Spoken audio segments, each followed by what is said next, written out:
for joining us for another Spotlight video. I'm Corey Delquist, and today we are going to be talking about mental health with... Hi everyone, I'm Amber Dismuta, and I'm super excited to talk about this topic with you. And we are going to be doing some therapeutic painting while we're talking about this. Yes, so I will be doing my best to paint Amber, and she's going to try to paint me, and we're going to see how it goes. It'll be a lot of fun. This week's Spotlight verse comes from Matthew chapter 11, where Jesus says, "Come to me, all who are weary and heavy burdened, and I will give you rest." I love that verse, Corey. I think it brings me so much comfort, and I think those of you struggling with mental health or trying to identify if you are, it'll be a great verse for you too. Yes, awesome. So let's get started with our paintings. Awesome. So Amber, tell us first, what do you do here at Hope? Yeah, so I'm the student ministry care coordinator. So that means on Wednesdays, if you're ever in the building and you see me, I'm here just kind of having conversations with students. If they appear to be struggling or have something going on at home where they feel like, hey, I just really need to talk to someone and I don't know who that person is.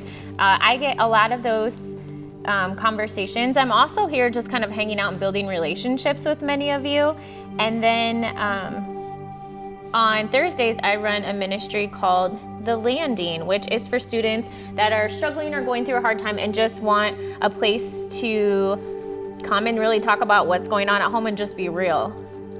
Yes, I love The Landing and everything you do for us here in West Des Moines. It's awesome. So to get us started on our topic, Amber, can you tell us a little bit more about what is mental health and anxiety and depression? Yeah, so when we talk about mental health, that can be a lot of different things under that category, but most of the time students around this age group struggle with depression and anxiety. And I think almost every person in the world right now can identify with some type of anxiety after being in COVID. I would absolutely say that. Absolutely. And just fear of the unknown. So depression a lot of the times is something that could be genetic, or it can be something that's environmental, where it is like if you lose someone you love, you could fall into a depression, or you could have it passed down, and that could come from a family member of yours. And as far as anxiety, we all have anxiety at different times, but it just kind of it doesn't have to be specifically diagnosed. We can have anxiety about getting sick, especially during this time, or we can have anxiety about our grades and whether or not we're gonna pass and we're gonna do good. But specific clinical anxiety is more of a thought where you're constantly worrying about something. It may manifest in panic attacks or constant reoccurring thoughts that you kind of just can't get out of your mind, and you're very worried and very anxious about something specific. And there are times where you have anxiety, but you're not conscious of what you're anxious about. I mean, there are times where I'm I feel anxious today, and someone would be like, why? And I'm I'm not really sure, but I just kind of have that feeling where my heart's kind of beating fast and it's kind of hard to breathe. So doing this is awesome right now because I've kind of had some anxiety today. Good. Well, I'm glad this is a fun therapeutic activity for you, but also it's helpful for us to learn a lot as well, especially more about the differences between worries and clinical anxiety, but also how all that affects us. So Amber, in your job here at Hope, you've talked to so many students, from The Landing to student ministry to everything else, being a part of the care team. You have a very big job. So when you're dealing with high school students and middle school students, where do you see that? Where do you see mental health struggles come out of students? How does that manifest? What does it look like when you're dealing with someone in trouble? I would say it can come out in a lot of different ways. Sometimes students have behaviors, and we can refer to those behaviors as just bad behavior. But most of the time, I've learned this: if you do not talk something out, you will act it out. So sometimes it can come out in behaviors. A lot of times we have a really big campus here. So a lot of times people will stop coming, they'll stop showing up because they're anxious about being around a crowd of people. There's different forms of anxiety. Some people have social anxiety. Some people have anxiety specific about being sick, or fear of being hurt or dying. I mean, there's a lot of different forms of anxiety. And so I think talking about those and kind of identifying where you're struggling with is super important. but I would say specifically isolation, or like being in our worship center. A lot of the times people will want to sit towards the back or not be in the room because they're nervous, or they won't sing because they're anxious and have anxiety about singing or talking in front of people, or that people might judge them. A lot of times we always have a narrative in our head, and sometimes that narrative is really negative, and when we walk into a room full of people, we may think, what are they thinking about me? Are they talking about me? Do they like me? Do they not like me? So those are just some specific examples and how we kind of see it here. There are times when people actually do have like panic attacks and can't breathe, and that's part of anxiety. Yeah, and those Not moments too, we're so lucky to have someone like you around to help students go through that. And then like all the things that you're describing, I still sometimes go through that as an adult. Like it's not necessarily something that like you have for a moment and then are free of forever. Like, Absolutely. We will all encounter worries and stresses in our life. So Amber, my next question for you then is, how do you help those students through times like that? Like what advice or coping mechanisms do you help coach students through to help them feel more imbalanced when mental health has maybe made them feel a little imbalanced? Yeah, so I think there's a lot of different things that we can look at. First, we can give people resources to where if they need to see a counselor, that is, I know, sometimes fearful, because it's like, I don't want to talk to someone I don't know, or people are going to judge me, or they're not going to look at me the same. Like, nobody knows. It's just like going to the doctor. If you have like a broken arm, like no one can know that you're there unless you choose to tell them. I also think it's really liberating when you're ready to share, if you go to counseling or therapy. Also, besides resources, I feel like I'm a really good advocate in talking to parents and trying to help them to understand where students are coming from or where anxiety may be, and just getting everyone on the same page. If you don't struggle as a parent, it may be really hard for you to understand. And since I myself struggle, I think I'm just really good at being able to say like, hey, this person is struggling specifically this way, and here's how we can help. Also, I think helping them identify and asking questions and not trying to fix it for them. I think a lot of the times that is what we want, is we want someone to fix this problem for us, but that's not the way anxiety or mental health works. It's kind of our journey, and we have to be accountable and willing to get the help that we need and just be honest about it, even if it's uncomfortable. Right. So say that even like we, or myself, or students too, like we're realizing that we're struggling with this and we're trying to navigate our way through it. How does our faith, or how can relying on God help us navigate the tricky waters of mental health? Yeah, that's a really good question. So I have been through a situation, I would say in the last 2 years, where my faith was really tested after being hospitalized, struggling with depression and anxiety. But I think if you can get into the Word and you can really experience what God is saying to you, I think it changes things, and knowing that God's Word is real and what He says is true. And so when He tells us that He's going to get us through a hard time and that all things are going to work out, it's just like believing in that and knowing that. And I think praying doesn't just have to be like telling God how you're feeling, but also asking Him like maybe why this is happening, or what can I learn from this experience, because maybe you're not going to get the answer as to why this is happening, but you are going to get the answer as to what He wants to strengthen in and through you, maybe different fruits of the Spirit, such as patience or self-control. Mental health is a lot of trying to control things that we can't necessarily control, but there are certain things that we can with our mental health. Like, we can control whether or not we take medication if we need to take medication, or whether or not we show up to a therapy appointment, or whether or not we decide if we are going to start coming to the landing and talking about what's going on. We can decide whether or not we're going to show up, or we're going to put other things in front of our mental health that we feel are important at that time.